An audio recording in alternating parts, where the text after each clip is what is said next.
Rilru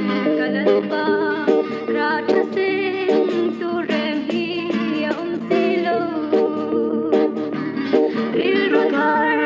rilru thar, min siam kalapa, suano ren anwaya katange, nakramjang lubong na kanito ilalpa, kalalpa, rilru thar, min siam